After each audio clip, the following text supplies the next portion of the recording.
할렐루야. 굉장히 멀리 보이는 것 같습니다. 항상 가까워지기를 소원합니다. 마음만이 가까워집시다. 네.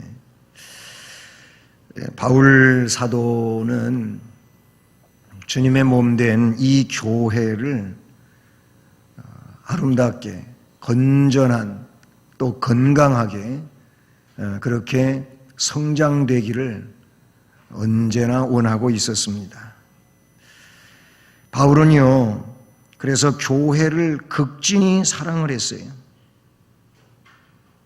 그런 교회를 위해서, 복음을 위해서 사도행전 20장과 21장의 말씀에서 그의 중심을 드러냈는데 20장 24절에서는 내가 달려갈 길과 주 예수께 받은 사명 곧 이 은혜의 복음을 증언하는 일을 마치려 하면은 바로 나의 이 생명조차도 조금도 귀한 것으로 여기지 않는다.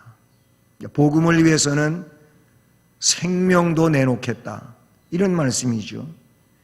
그런가 하면 그 사도행전 21장 13절에서 나는 주 예수의 이름을 위해서 결박을 당할 뿐 아니라 예루살렘에서 죽을 것도 각오했다. 거기도 보면 예수님을 위해서 죽을 것도 각오했다. 교회를 위해서 나는 이미 목숨까지 내놓았다. 이걸 보면 복음을 얼마만큼 사랑하고 또 교회를 얼마만큼 사랑하는지에 대하여 말씀하고 있습니다. 여러분은 교회를 얼마만큼 사랑하십니까? 복음을 얼마만큼 사랑하십니까? 정말 목숨처럼 소중하게 여기십니까? 우리는 이 말씀들 앞에서 복음 앞에 나의 모습을 한번 비추어 보고 그 복음 때문에 내가 천국 가게 됐는데 그 복음 때문에 내가 멸망하지 않게 됐는데 그 복음 때문에 내가 하나님 아버지 앞에 의로운 자녀라고 일컬음을 받게 되었는데 내가 그 복음 때문에 하늘의 기업을 받게 됐는데 이 복음을 나는 얼마만큼 사랑하는가 한번 여러분이 스스로 자문자답해 볼 수 있기를 바랍니다. 바울은 이방인들을 회심시키기 위해 가지고 산모의 고통을 겪는 것과 같이 노심초사하고 오늘 말씀에도 나는 다시금 너희들이 예수 그리스도를 위해서 그 그리스도의 형상을 이루기까지 해산의 수고를 다시 해야 되겠다고 하는 이런 말씀을 본문에 밝히고 있습니다. 사도행전 말씀에 보게 되면 고린도후서 11장의 말씀을 보게 되면 그는 이런 말씀을 거기에 쓰고 있어요. 내가 수고를 넘치도록 했다. 옥에 갇히기도 더 많이 했다. 매도 수없이 맞고 여러 번 죽을 뻔했다.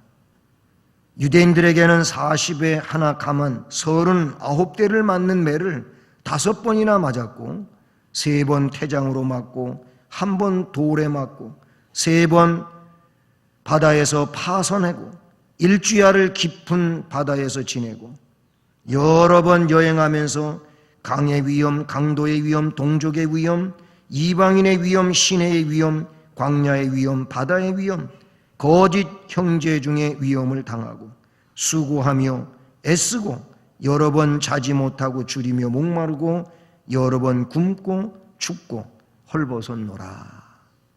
그런데 28절에 이런 말씀을 덧붙이고 있습니다. 이 외의 일은 고사하고 이런 일은 다 고사하고 아직도 날마다 내 속에 눌리는 일이 있으니 곧 모든 교회를 위하여 염려하는 것이다. 이 지역 저 지역 소아시아를 통해서 또 마게도냐 첫성인 빌립보로부터 해서 저 고린도 아가야 지방 여기까지 내려가면서 복음을 전했던 이 바울 사도 거기 가는 곳마다 복음을 전하여 교회를 세워놓고 이 교회를 위하여 늘 짐을 지고 눌리는 염려함이 앞에서 말했던 이런 고난과 어려움보다도 더한 것이라고 그렇게 말하고 있습니다. 교회를 위하여 생각하는 그 마음이 이토록 지대한 것을 우리는 보게 됩니다. 여러분, 우리는 교회를 얼마만큼 생각하고 있습니까? 이 말씀에서 우리는 다시 한번 도전을 받으며 깨달을 수 있기를 주님의 이름으로 축복합니다. 바울은 오늘 말씀에서 그것을 해산의 수고라고 했어요. 물론 이것은 영적으로 영혼을 출산시키고 그래서 교회를 부흥시키고 또 성장시켜가는 이런 내용이라고 말할 수 있다는 사실이죠. 산모의 고통, 글쎄 아이를 낳아본 분들이야 이야기할 수 있겠죠. 그것도 요즘엔 뭐 하나 둘 셋 아주 셋 난 분들은 요즘 애국자예요. 애국자. 예? 애국자라고 셋 나가지고 근데 창피해 죽겠다고. 이건 옛말이에요. 옛말. 지금은 셋 나면 어깨 피고 다니고 그래서 교육이야 시키기 힘들겠지만은 지금 우리나라 인구가 감소되고 뭐 2000 몇십 년 가면은요 이제는 우리나라가 큰일 난다네. 큰일 난. 인구 감소에 의해 가지고. 예? 근데 이 아이를 낳는 일 요즘은 작게 낳지만 옛날 어른들은 좀 표현이 그래서 그렇지만 한타스요. 축구 선수가 돼 그냥 한 팀이 돼 버려 12명. 이런 분들도 없지 않아 있잖아요. 저희 모친도 9명을 낳았어요. 그런데 4명은 죽고 5명만 살았어요. 5남매가 지금 존재하고 있어요. 많이 낳았다는 얘기예요. 그 해산의 고통이라고 하는 것이 이게 낳을 때마다 큰 고통이에요. 그래서 옛날 어른들은 지금처럼 뭐 산부인과가 많고 그래서 걱정 없이 의사의 손길 안에서 그렇게 아이를 출산하는 이런 때가 아니었잖아요. 예? 뭐 혼자 난 분도 있고 그런 사람들도 있잖아요. 그냥 집에서 어떤 산후조리해 줄 수 있는 그런 분에 의해서 산파에 의해서 그렇게 나와요. 그런데 아이를 낳으려 치면은 신발 자기가 신던 고무신을 깨끗이 닦아가지고 그리고 대돌 위에다가 엎어놓고 들어간다 그래요. 내가 저 신발을 다시 신을 수 있을래는지 그런 의미라 그러거든요. 그건 뭐냐면 죽음의 고통이 산고요. 산고. 오늘 이 말씀을 보면은요, 은혜를 받았을 때의 갈라디아 교인들의 모습이 좀 나옵니다. 은혜 받았을 때. 바울에게는 사실 갈라디아 지역에 가서도 복음을 전할 때에 바울은 육체에 연약함이 있었어요. 그에게 질병이 있었다 그런 얘기. 친히 바울 사도는 그 질병이 자기에게서 떠나가기를 하나님 앞에 3번이나 기도를 했다 그랬어요. 근데 기도 응답은 뭐예요? 하나님이 그냥 그 상태로 살아라. 이런 응답이에요. 실망 크죠? 여러분 그렇지 않겠습니까? 아니 내가 그래도 능력의 사도인데 하나님이 크게 쓰시는 그릇인데 나에게 있는 이 질병쯤은 다 없어지고 건강하게 만들어 주셔야지. 아니 하나님 그래야 맞지 않아요? 근데 하나님이 그냥 그 상태로 살라는 그거 너한테 좋다는 거예요. 그게 너한테 딱 맞는 거예요. 이게 응답이에요. 이게 정말 팔짝 뛸 일이죠. 그런데 바울은 뭐라 그러냐면 역시 위대한 사도요. 그는 그랬어요. 하나님 그 말씀, 그 응답을 그대로 받아들이고 그것 때문에 오히려 더 기도하는 사람이 되었고 열심히 하나님을 의지하고 기도하다가 보니까 하나님이 주신 능력이 자기에게서 떠나지를 않는 거예요. 여러분, 기도해가지고 응답받아가지고 잘못된 사람들 많습니다. 경제적으로도 그렇고요. 건강이 안 좋은 게 치료가 돼가지고 건강해졌는데 더 충성해야 되는데 안 해. 문제가 해결이 됐는데 기도 응답이잖아요. 어떻게 보면. 그런데 충성 안 해. 이런 사람들 많습니다. 어떻게 보면은 그냥 그대로 살았더라면 더 많이 기도하고 그랬을 텐데, 아니 해결이 되고 나가지고 기도도 안 하고 그래요. 어쨌든 바울은 갈라디아에 가서 복음을 전할 때에 그에게는 육체의 가시, 사탄의 가시가 있었어요. 그걸 뭐라고 여기에 표현하고 있느냐 하면은 13절에서 이렇게 말하고 있어요. 내가 처음에 육체의 약함으로 말미암아 너희에게 복음을 전한 것을 너희가 아는 바라. 너희를 시험하는 것이 내 육체에 있으되 이것을 너희가 업신여기지도 아니하며 버리지도 아니하고 오직 나를 하나님의 천사와 같이 또는 그리스도 예수와 같이 영접하였도다. 또 뒤에 이어지는 말씀에 그 15절 중반 이하에 보면은 너희가 할 수만 있었더라면 너희의 눈이라도 빼어서 나에게 주었으리라. 그때는 그래서 은혜 받았을 때 이들이 그래서 바울 사도로부터 복음의 은혜를 받고요, 이 말씀의 은혜를 받고요, 성령의 은혜를 받고, 그때 바울 사도의 약점이 아니에요. 오히려 그 약점을 보완해 드리려고 하고 그를 더 힘있게 만들어 드리려고 그렇게 격려자요 위로자요 그걸 가지고 뭐 트집을 잡거나 그러지 않았다는 거죠. 그 내용을 뭐예요? 그 약점, 그것이 시험거리인데, 그런데 이것을 너희가 업신여기지도 않고 버리지도 아니하고 그랬다는 거예요. 막 천사같이 바라보고 말하고 심지어는 예수님같이 대접을 하고 그랬다는 것이죠. 갈라디아 교인들이. 이게 뭐냐, 은혜 받았을 때 그랬어요. 은혜 받았을 때. 이게 막 그냥 자기의 눈이라도 빼내가지고 그 바울 사도에게 줄 것 같은 이런 심정이었다, 그런 얘기입니다. 은혜를 받았을 때에는, 은혜가 있을 때에는 문제가 안 돼. 아무 문제가 안 됩니다. 그런데 은혜가 쏟아지기 시작하면, 은혜가 떨어지기 시작하면, 은혜가 메말라가기 시작하면은 이상하게 흠이 보이고, 흠이 또 비판거리가 되고, 그것이 시비거리가 되고 그렇게 된다는 거예요.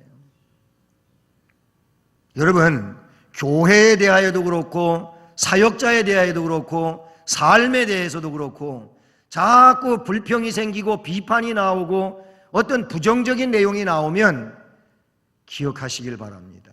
본인의 은혜가 떨어지고 있다는 거예요. 은혜가 사라지고 있다는 거예요. 우리는 성경을 통해서 얼마든지 이것을 검증할 수 있다는 사실인 것이죠. 바울의 증언에 의하면 이미 말씀을 드린 것처럼 은혜를 받았을 때에는 눈이라도 빼어서 너희에게 나에게 주올 그런 마음으로 그렇게 바울을 대하고 그랬었다는 거예요. 좋을 때는요, 우리 말에도 그런 거 있어요. 간이라도 빼줄 것처럼 하는 거예요. 우리도 그런 말 사용하잖아요. 막 좋을 때는요, 그냥 간이라도 빼줄 것 같아요. 그런데 좀 안 좋아지면은 왼수요, 왼수. 진짜 왼수요. 그냥 보기도 싫고, 괜히 보면은 내 감정이 이상해지고. 왜 그렇게 되냐? 은혜가 없는 거예요, 은혜가 없는 거예요. 은혜를 내 안에 품고 있을 때에는 다 복이 되고 감사가 되고 기쁨이 되고 그리고 찬송이 되는 줄로 믿습니다.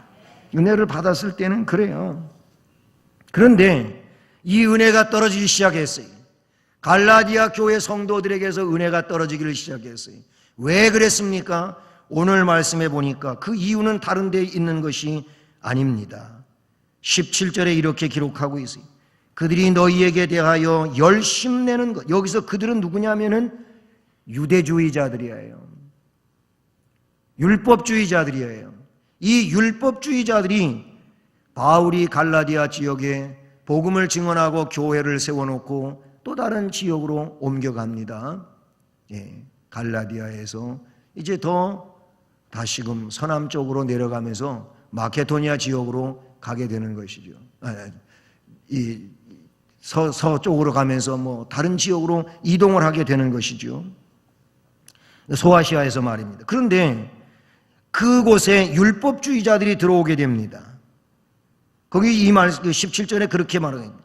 그들이 너희에게 대하여 열심내는 것은 좋은 뜻이 아니라 오직 너희를 이간시켜 가지고 너희로 그들에게 대하여 열심을 내게 하려 함이라. 결국 복음의 열심을 변질시켜 가지고 율법주의 열심으로 돌아가게 만든다, 그런 얘기죠. 율법은 은혜가 없는 거예요. 율법 자체가 은혜가 없다는 그런 의미가 아니고, 율법주의에 매달리게 되면은 은혜는 없는 거예요. 은혜는 이 율법주의 때문에 이간당한 거예요. 이간. 악한 마귀는 이간시킵니다. 악한 마귀는 성령의 은사들을, 그 은혜로움들을 빼앗기 위하여 이간시킵니다. 그래서 주님과 멀어지게 하고 교회와 멀어지게 하고 사역자와 멀어지게 하고 신앙의 정상적인 것과 멀어지게 한다. 이게 사탄의 노림수인 것이죠. 이간시키는 거, 이간. 우리 사탄의 이간질에 이간당해가지고 이간자가 되는 일을 하면 절대 안 됩니다. 성경이 우리에게 분명하게 교훈하고 있는 이런 말씀이라고 분명하게 우리에게 제시해주고 있다, 그런 얘기예요. 자, 앞에 그 갈라디아서 3장 1절로 5절 말씀을 보십시오. 갈라디아서 3장 1절로 5절 같이 읽어보십니다. 시작. 어리석도다 갈라디아 사람들아, 예수 그리스도께서 십자가에 못 박히신 것이 너희 눈앞에 밝히 보이거늘 누가 너희를 꾀더냐. 내가 너희에게 다만 이것을 알려 하노니 너희가 성령을 받은 것이 율법의 행위로냐 혹은 듣고 믿음으로냐. 너희가 이같이 어리석으냐. 성령으로 시작하였다가 이제는 육체로 마치겠느냐. 너희가 이같이 많은 괴로움을 헛되이 받았느냐. 과연 헛되냐. 너희에게 성령을 주시고 너희 가운데서 능력을 행하시는 이의 일이 율법의 행위에서 혹은 듣고 믿음에서냐. 아멘. 여기 보면 누가 너희를 꾀더냐 이거예요. 율법주의자가 꾀지 않았느냐만. 이 율법주의자의 꾀임 때문에 뭐라고 말하고 있어요? 너희가 성령을 받은 것이 율법의 행위로냐 혹은 듣고 믿음으로냐. 믿음으로 성령의 은혜를 받았지 율법 때문에 은혜 받은 게 아니란 말이에요. 그런데 성령의 은혜 받은 너희들이, 믿음으로 받은 너희들이 왜 다시 은혜 없는 율법으로 가려고 하느냐. 그거를 어리석다 그랬어요. 너희가 이같이 어리석으냐. 성령으로 시작하였다가 이제는 육체로 마치겠느냐 라고 말합니다. 성령을 주시고 너희 가운데서 능력을 행하시는 이의 일이 율법의 행위에서냐 혹 듣고 믿음에서냐. 듣고 믿음이잖아요. 복음을 들음으로 믿음을 가져서 의에 이르는 이런 내용인데 왜 그러냐는 거예요. 이 말은 뭐예요? 너희들은 복음을 받았을 때에는 은혜가 충만했었는데 율법주의자들의 이 이간 때문에, 이 꾀임 때문에 어리석은 자가 되었다. 어리석은 자가 되었다고 하는 건 뭐예요? 은혜가 쏟아졌다는 거예요. 은혜로울 때에는 업신여기지도 아니하고 막 천사같이 우러러보고 그런가 하면은 예수님처럼 바울을 대접하고 그랬는데 은혜가 없어지니까는 완전 그냥 이상하게 돼버리고 만 거예요. 오늘 이 시대도 마찬가지예요. 은혜가 있을 때와 은혜가 없을 때는 벌써 심령이 사나운 거예요. 심령이 사나워지는 거예요. 뭔 얘기를 해도 잘 들으려고 하지를 않고 순종이 없는 거예요. 오히려 거기에 따라서 다시 도전이 되고 비판이 되는 이런 얘기가 된다, 그런 얘기예요. 그러나 은혜로운 사람은 뭔 얘기를 하면은 제가 너무 잘못했네요. 당장 고치겠습니다. 죄송합니다. 하고 하나님 앞에 엎드려 회개하며 기도도 하고 그렇게 가는데 그러지 않는다는 거예요. 갈라디아서 4장 9절 말씀 보십시오. 4장 9절 같이 읽습니다. 시작. 이제는 너희가 하나님을 알 뿐 아니라 더욱이 하나님이 아신 바 되었거늘 어찌하여 다시 약하고 천박한 초등학문으로 돌아가서 다시 그들에게 종 노릇하려 하느냐. 아멘. 왜 다 그 옛날로 돌아가냔 말이에요. 그렇게 초등학생 수준으로 돌아가냐. 이런 말씀을 이 말씀에 담고 있습니다. 은혜가 떨어지면은 이와 같이 돼버리고 만다는 것을 우리가 볼 수 있습니다. 그래서 바울 사도는 뭐라고요?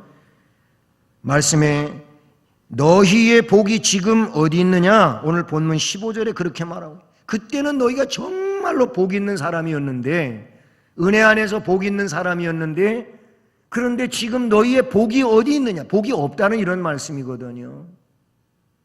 복 있는 사람이 돼야지 복이 없어지는 사람이 되면 안 되지 않습니까? 너희의 복이 지금 어디 있느냐? 내가 너희에게 증언하노니 너희가 할 수만 있었더라면 너희의 눈이라도 내게 빼어서 나에게 주었을 텐데. 그때는 그랬다는 거예요. 그런데 지금은 그런 정황이 없다는 겁니다. 그래서 바울은 그들이 은혜를 회복할 것을 권면하고 있는 것이죠.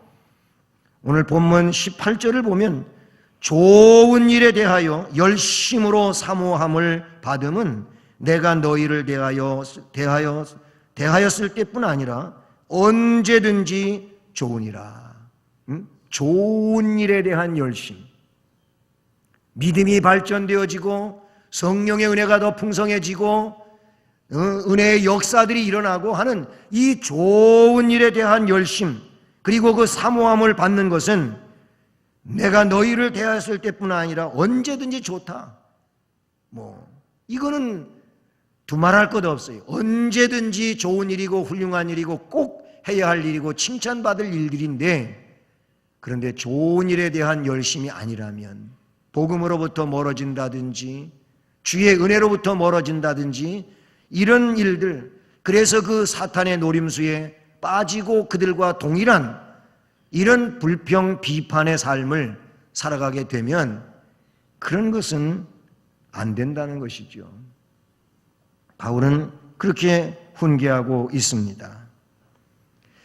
이 얘기를 갈라디아 교인들이 그때 정말 은혜로웠었지, 참 좋았었는데 우리가 뭔가 지금 잘못되어 있구나, 말씀을 듣고 보니 더 그렇구나 하고 앞에 말씀을 드린 것처럼 회개하고 그 복음으로 다시금 깊숙이 들어오면 좋겠는데 갈라디아 교인들은 그렇지를 않았던 것 같습니다. 즉 바울이 권면을 했는데 말씀에 순종하지를 않고 오히려 감정의 골이 깊어진 거예요.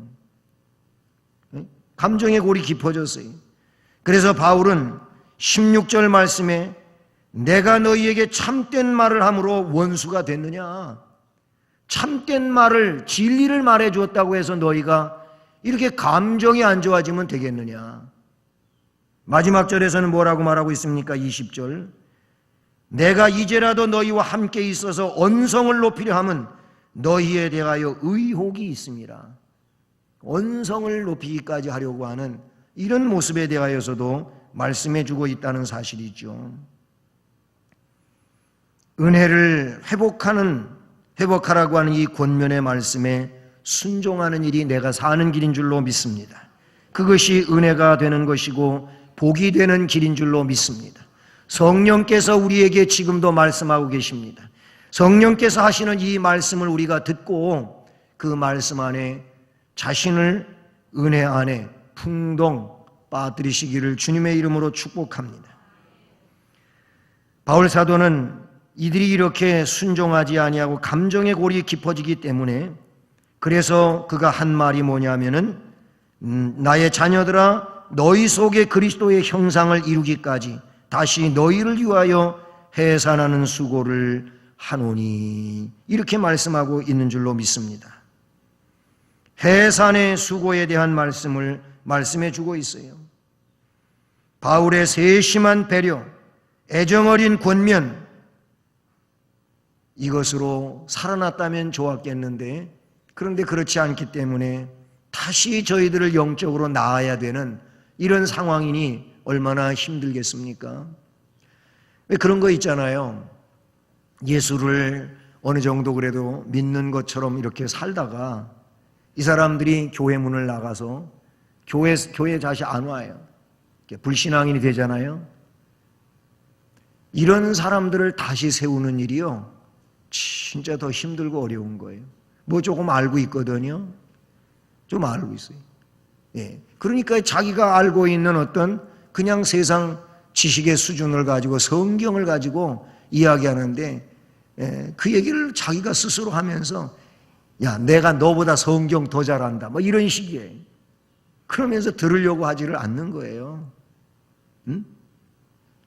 그러니까 이게 처음에 영적 해산을 통해 가지고 복음을 통해서 교인으로 세워 교회에 소속하게 했어서 은혜롭게 자라가다가 이만 복음주의, 이 율법주의자들 때문에 타락을 해서 다시 복음 안으로 그런 사람들을 끌어들여 오려고 할 때 이게 얼마나 힘든 일이었겠냐 이거예요. 바울 사도가 그거를 여기서 해산의 수고라고 그렇게 말씀하고 있다는 사실이죠.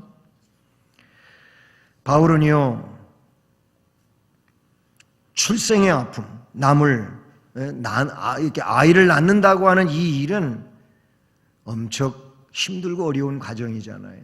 뭐 산고를 더 심하게 치르는 사람도 있고, 그래도 조금 경하게 치르는 사람도 있고, 그렇긴 하지만은 어쨌든 아이를 낳는 일은 이게 쉬운 일이 아니잖아요. 중생할 때 수반되는 고통도 그런 거예요. 무슨 얘기냐면 그렇잖아요. 우리가 전도를 해서 한 영혼을 주님 앞에 모시고 와서 이 영혼이 이제 중생해가지고 성도가 되어가는 이 일이, 그 사람을 전도한 사람이 그 사람을 키우는데 이게 정말 쉬운 일이 아니잖아요. 참 힘들고 어려운 일이잖아요. 그걸 이 말씀에서 나타내주고 있다는 사실이죠. 바울은 그랬어요. 너희 속에 그리스도의 형상이 이루기까지. 중요한 게 뭐냐면 내 속에 그리스도의 형상이 이루어져야 되는 거예요. 내 속에 그리스도의 형상이 이루어지지 않는다면 이 그리스도인이라고 할 수가 없잖아요. 중요한 건 뭐냐면 우리 각자가 우리 안에 그리스도의 형상이 이루어져야 되는 거예요. 그리스도의 형상이 이루어지기까지 영적으로 성장하고 성숙해져야 되는데, 그렇게 되기까지 전도인으로서 얼마나 많은 수고를 필요로 하고 있냐, 그런 얘기예요. 예? 어린 시절을 다 키워내가지고 그래서 뭔가 이제 조금 성인이 되어 자기 앞가림을 할 줄 아는 이런 사람으로 키워내기까지, 우리 부모님들도 자녀를 거기까지 키울 때 얼마나 많이 애를 쓰셨냔 말이에요. 영적으로도 그렇다는 거예요. 이게 하나님 나라에서 별과 같이 빛나는 일이 되는 줄로 믿습니다. 다니엘서에 그랬어요. 많은 사람을 옳은 대로 이끈 이 사람은 하늘의 별과 같이 빛난다. 이 전도의 상을 말하고 있는 거예요. 전도해서 한번 뭐 교회 데리고 온 걸로 끝나는 게 아니고, 그로 하여금 어린 영혼으로서 점점 성장해가지고 성숙한 어른 영혼으로 주님의 일을 스스로 감당할 수 있는 이런 사람으로 키우기까지 전도인은 애를 쓰고 수고해야 되는 줄로 믿습니다. 그래요. 이렇게 그리스도의 형상을 이룬다고 하는 것은 중생을 가리키는 말이 아니에요. 이것은 거듭나가지고 계속해서 성숙해가는, 성화시키는 과정이라고 말할 수가 있는 거예요. 그게 이 말씀에서 너희 속에 그리스도의 형상이 이루기까지, 정말 주님을 닮은 이런 사람으로 성화시켜가는, 그렇게 하기 위하여 옆에서 열심히 그를 이끌어주고 기도해주고 도와주는 이런 일을 이 말씀에서 나타내주고 있는 것이죠. 그러니 바울이 목표로 삼는 것은요, 다른 게 아니고 그 안에, 그들 안에 그리스도의 형상을 이루는 것이었다는 사실인 것이죠. 사랑하는 성도 여러분, 오늘 이 말씀에 사람들이 은혜를 받았을 때에는 아무 문제가 안 됩니다. 은혜가 있을 때는 문제가 안 돼요. 은혜가 떨어질 때, 은혜가 내 안에서 사라져갈 때 이게 문제가 되는 거예요. 은혜가 사라져가면은 교회와 세상이 구분이 잘 안 되잖아요. 은혜가 없으면 그래요. 성스럽지가 않아요. 은혜가 있을 때에는 거룩함이 뭔지를 알고 성스러움이 뭔지를 알고 그러는 거예요. 그런데 은혜가 떨어져 가면은 이 성속이 구분이 안 되는 거예요. 그래서 그냥 속된 것이 내 안에 들어가고 내 삶 속에 들어오고 그걸 그냥 내가 해도 무방한 거예요. 그래서 그런 것들 때문에 은혜가 있을 때에는 정말 다 하나님께 영광이 되고 모든 사람들에게 사랑이 되지만 은혜가 떨어져 가면은 하나님께 영광을 못 돌려요. 오히려 영광을 가리웁니다. 그리고 나 자신도 강팍해지기를 시작합니다. 이 갈라디아 교회의 모습 속에서 그거를 우리가 볼 수가 있죠. 그래서 이런 이들은 어떻게 해야 됩니까? 해산의 수고가 있어야 되는 거예요. 개인적으로 말할 때는 개인적으로 해산의 수고를 거쳐야 돼요. 다시 내 영혼을 이와 같이 귀하게 낳는 해산의 수고가 필요하고요. 내가 누구를 전도했다 아니면 전도를 하고자 한다 라고 한다면은 우리들은 그 영혼을 낳는 자라는 거예요.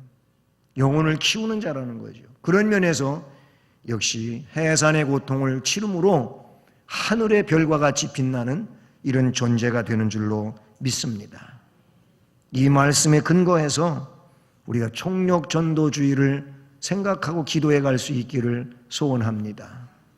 영혼을 키우는 일이 얼마나 귀한 일이고 또 하나님 나라를 위해서 아주 중대한 일이라고 하는 것을 오늘 말씀에서 나타내 주심으로 어떤 자세로 이런 일을 감당해야 되는지를 우리가 기억하고 이 시대 속에서 말씀을 따라서 그 말씀과 함께 가는 우리의 신앙의 삶이 되기를 주님의 이름으로 축복합니다.